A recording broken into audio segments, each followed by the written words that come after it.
박지윤은 평소와 다를 바 없이 아침밥을 차려놓고 남편 강현우의 출장짐을 챙기고 있었다. 남편은 중동 지역 본사의 기술 점검차 두바이로 2주 출장을 앞두고 있었고 출국을 몇 시간 앞둔 상황이었다. 그러던 중 남편의 휴대폰이 아니라 지윤의 폰으로 한 통의 문자가 날아든다. 네가 사람 새끼냐? 남의 가정 박살 낸 것도 모자라 지금도 들이대냐? 지긋지긋하다 XX년아. 지윤은 그 문자를 보고 눈앞이 캄캄해졌다.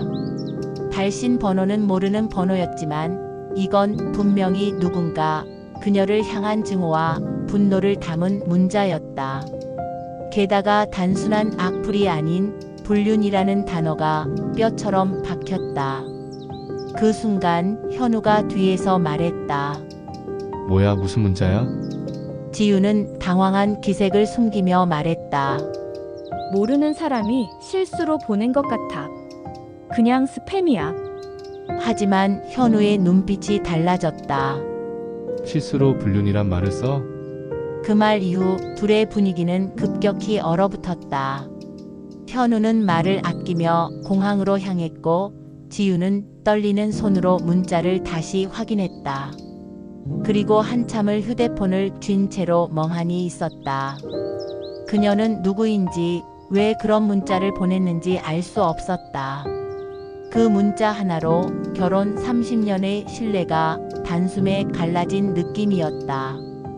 이후 불안감에 휩싸인 지윤은 지인을 통해 문자의 번호를 조회했고 익명의 여성이라는 사실 외엔 알 수 있는 것이 없었다. 며칠 후 비보가 전해졌다. 현우가 두바이 현지에서 교통사고로 사망했다는 것이었다.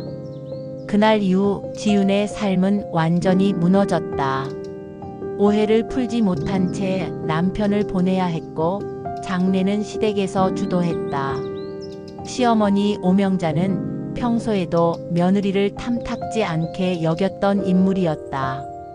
그리고 유품 중 남편의 휴대폰을 넘겨받은 오명자와 시아버지 강춘배는 안에 담긴 격한 문자 대화를 보고 충격을 받았다.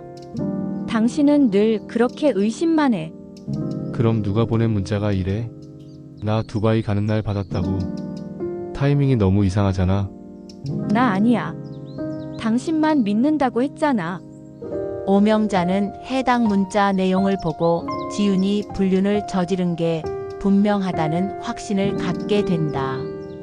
며느리는 변명조차 할 기회 없이 불륜녀로 몰렸고 시댁 사람들의 눈빛은 그녀를 향해 날카로운 칼날이 되어 돌아왔다. 며칠 뒤 오명자는 놀라운 제안을 한다. 네 아들 내 손자 맞는지 유전자 검사 한번 해보자.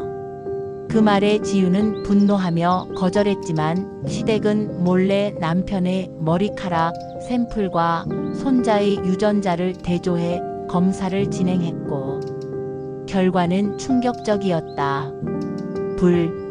일치. 지윤은 마치 지옥이 무너지는 듯한 기분이었다. 그녀의 아들은 남편의 아들이 아니라는 판정서 한 장으로 30년의 결혼과 믿음, 심지어 그녀의 어머니로서의 자존감까지 무너졌다. 그거 봐, 내가 뭐랬어. 인연이 바람핀 거라니까. 시어머니 오명자의 눈빛은 승리를 확신한 사람처럼 차가웠다. 이걸 보고도 우리 집 핏줄이라고? 이건 사기야, 사기. 지윤은 억울했지만 이젠 증명할 길도 없었다. 남편은 죽었고 그 아이는 그녀가 낳은 유일한 피부치였다. 지윤은 결심한다. 진실을 밝힐 거야. 내 손으로. 시어머니의 싸늘한 눈빛과 비난 속에서 나는 변명조차 할 수 없었다. 나는 그저 아무 말 없이 바닥에 주저앉았다. 내 몸은 억울함으로 떨렸고 가슴은 찢어지는 듯 아팠다. 내 남편은 죽었고 그 아들은 내가 낳은 유일한 자식이었다. 시어머니는 승리감에 차서 나를 비난했다. 나는 그저 오명만 뒤집어 쓴 채 숨도 제대로 쉴 수 없었다. 내 아들의 출생을 의심받는 이 치욕스러운 상황 속에서 나는 도망치는 대신 정면으로 맞서기로 결심했다. 나는 다시 일어섰다. 내 손으로 이 모든 것을 바로잡아야 했다. 나는 그날 밤 남편의 유품들을 샅샅이 뒤졌다. 출장용 가방 속에서 낡은 칫솔 세트가 나왔다. 남편은 칫솔을 자주 바꿔 쓰는 편이 아니었다. 나는 혹시나 하는 희망을 품고 칫솔에 묻은 남편의 DNA를 채취했다. 이제 나는 이 DNA를 가지고 내 손으로 다시 검사를 시도해야 했다. 그러나 시댁은 이미 모든 것을 알고 있었다. 시아버님은 나를 미심쩍은 눈으로 바라보았고 시어머니는 매일 나를 찾아와 내가 바람을 피웠다는 사실을 온 마을에 소문내고 다녔다. 나는 그 모든 치욕을 견뎌냈다. 나는 믿을 만한 사설 유전자 검사 기관을 수소문했다. 그동안 살아온 내 삶의 모든 인맥을 동원해 은밀하게 진행했다. 혹시라도 시댁에 이 사실이 알려질까 두려웠다. 내 손에 들린 것은 남편의 낡은 칫솔 세트뿐이었다. 나는 이 칫솔에 내 운명을 걸었다. 며칠을 밤잠 설쳐가며 검사 결과를 기다렸다. 검사 결과가 나온 날 나는 마치 사형 선고를 기다리는 죄인처럼 불안에 떨었다. 떨리는 손으로 봉투를 뜯었고 그 안에 종이에 적힌 글씨를 읽었다. 일치. 내 아들은 내 남편의 아들이 맞았다. 나는 그 자리에 주저앉아 목 놓아 울었다. 억울함에 복받쳐 울었고 안도감에 울었다. 내 아들은 죽은 남편의 아들이 맞았다. 내 모든 삶이 부정당하는 줄 알았던 그 순간 나는 비로소 숨을 쉴 수 있었다. 시어머니가 감행한 유전자 검사는 가짜였던 것일까? 아니면 시아버님이 혹시? 나는 혼란스러웠다. 하지만 나는 지금 이 순간 내 아들과 내 남편의 관계만 밝혀내면 충분했다. 나는 시어머니가 건넨 유전자 검사 판정서가 의문스러웠다. 내 결백이 밝혀졌지만 아직 풀리지 않은 의문이 하나 더 있었다. 이 모든 비극의 시작, 바로 나에게 문자를 보낸 정체불명의 그 여자였다. 대체 그 여자는 왜 그런 문자를 보냈을까? 불륜녀는 내가 아닌 다른 사람이었던 것일까? 나는 그 의문의 여성의 정체를 파헤치기로 결심했다. 나는 유전자 검사로 나를 도와주었던 탐정에게 그 문자의 발신 번호를 건넸다. 이 번호를 보낸 사람이 누군지 꼭 좀 알아봐 주세요. 탐정은 나에게 희미한 정보를 건넸다. 그 여자는 몇 년 전 이 마을에 잠깐 머물렀다가 떠났다고 했다. 나는 내 기억을 더듬어 그 여자를 찾아냈다. 이 마을에 살았던 사람들은 몇 명 되지 않았다. 나는 그 여자를 찾아가 대면했다.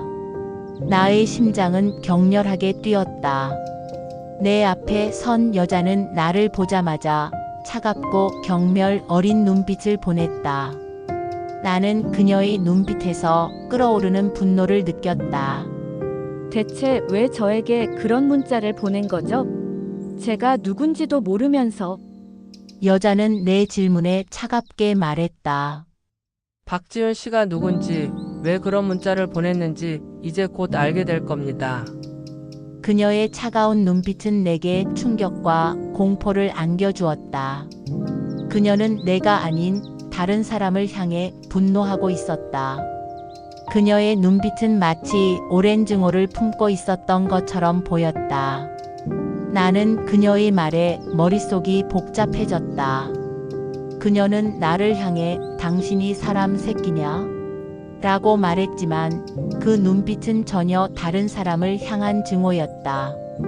그때 그녀가 나에게 던진 마지막 말은 내 심장을 얼어붙게 했다. 박지윤 씨, 30년 전에 당신 남편 차 번호. 그 번호는 내 남편을 빼앗은 불륜녀의 차 번호였어요.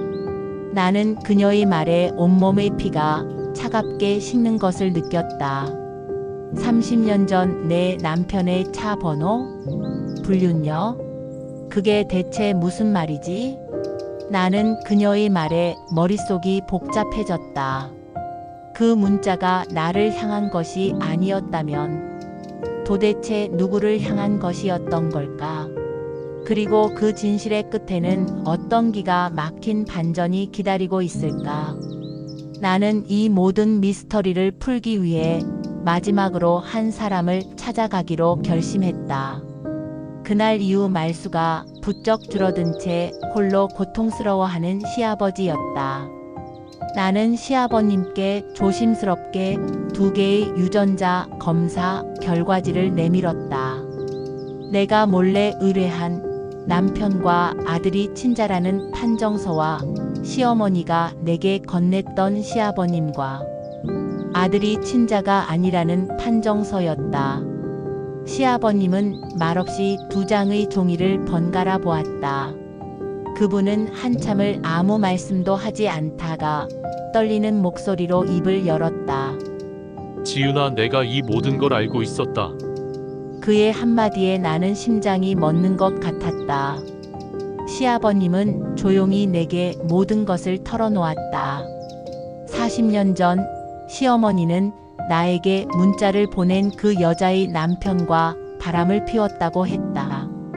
시어머니가 바람 피운 상대는 정관수술을 했다고 말했기에 시어머니는 임신을 할 수 없을 거라 생각했다고 했다. 그러나 아들 현우가 태어나고 그는 남편이 아닌 다른 사람의 씨앗을 잉태했던 것이다. 하지만 시아버님은 아들을 자신의 친자식처럼 사랑으로 키웠다. 그는 오로지 가족을 지키고 싶은 마음에 이 모든 진실을 가슴에 묻고 40년을 살아온 것이었다. 그제야 모든 것이 이해가 됐다. 시어머니가 감행한 유전자 검사에서 불일치 판정이 나온 것은 내 아들이 남편의 아들이 아니기 때문이 아니라 남편이 시아버지의 아들이 아니었기 때문이었다. 나는 온몸의 피가 차갑게 식는 것을 느꼈다. 며느리의 불륜을 의심했던 시어머니는 정작 본인의 불륜으로 40년 동안 아들을 속여온 것이었다. 내 남편은 자신의 아버지가 친아버지가 아니라는 사실을 죽는 순간까지 몰랐던 것이다. 나는 모든 진실을 알게 된 후 며느리의 불륜을 의심하며 온 마을에 소문을 내고 다니던 시어머니를 찾아갔다. 내 손에는 40년 만에 드러난 진실이 담겨 있었다. 나는 시어머니에게 모든 것을 폭로했다. 시어머니는 자신의 말이 사실이 아니라고 발뺌했다. 내가 미쳤다고 정관수술한 남자와 나는 내 앞에서 소리 지르는 시어머니에게 말했다. 어머니가 말한 정관 수술을 한 그 남자는 저에게 문자를 보낸 여자의 남편이었어요. 어머니가 바람을 피운 그 남자 때문에 제 가족이 산산조각 났다고요. 그런데도 거짓말을 할 수가 있나요? 시어머니는 말을 잇지 못하고 눈물을 흘렸다. 그녀의 눈물은 후회와 죄책감으로 뒤섞인 눈물이었다. 평생 완벽한 삶을 살았다고 믿었던 그녀의 오만함이 이 모든 비극을 초래한 것이었다. 결국 시어머니와 시아버지는 이혼했다. 하지만 시아버님은 나를 떠나지 않았다. 그는 나를 친딸처럼 아꼈고 내 아들을 친손자처럼 사랑했다. 그는 내게 남편의 마지막 유품인 낡은 칫솔을 건네며 말했다. 지윤아, 내 아들 현우는 내가 낳은 자식이나 다름없었다. 하지만 너와 손자는 내게 혈육보다 더 소중한 존재다. 이제 내가 너의 아버지가 되어주마. 나는 시아버님의 따뜻한 말에 눈물을 쏟았다. 그날 이후 내 삶은 완전히 달라졌다. 시어머니의 끔찍한 거짓말은 모든 사람에게 알려졌다. 그동안 나를 불륜녀라 비난했던 사람들은 모두 내게 사과했다. 나는 다시 한번 나의 존엄을 되찾았고 내 아들의 명예를 되찾았다. 비록 남편은 잃었지만 나는 내 옆을 든든하게 지켜주는 시아버님과 함께 새로운 삶을 시작했다. 가족은 혈연이 아니라 사랑과 믿음으로 만들어진다는 것을 깨달은 것이다. 이 모든 것을 알게 된 나는 비로소 내 아들에게 말했다. 아들아, 이제 모든 오해가 풀렸어. 내 아빠는 널 정말 많이 사랑했단다. 내 아들은 내 말을 듣고 눈물을 흘렸다. 나는 아들의 눈물을 닦아주며 말했다. 괜찮아, 이제 모든 게 다 잘 될 거야. 나는 지금도 생각한다. 내가 만약 그날 시어머니의 말을 그대로 믿고 포기했다면 어떻게 됐을까? 나는 영원히 억울한 누명을 쓰고 살았을 것이다. 그러나 나는 포기하지 않았다. 내가 잃어버린 나의 명예와 가족을 지키기 위해 나는 용기를 냈다. 그리고 그 용기가 나를 지켜주었고 나를 구원했다. 내 이야기는 불행의 끝이 아닌 새로운 희망의 시작이었다. 사랑하는 시청자 여러분, 오늘은 믿음이 산산조각 난 한 가족의 비극적인 사연을 보내드렸습니다. 가족이란 무엇일까요? 혈연으로 맺어진 관계일까요? 아니면 마음으로 맺어진 관계일까요? 이 사연은 우리에게 진정한 가족의 의미는 무엇인지 다시 한번 생각하게 합니다. 우리에게 가장 중요한 것은 서로를 향한 신뢰와 사랑이 아닐까요? 오늘의 이야기가 당신에게 용기와 희망을 주었다면 지금 바로 좋아요를 눌러주세요. 그리고 당신의 가족에게 이 진심을 전해주세요. 감사합니다.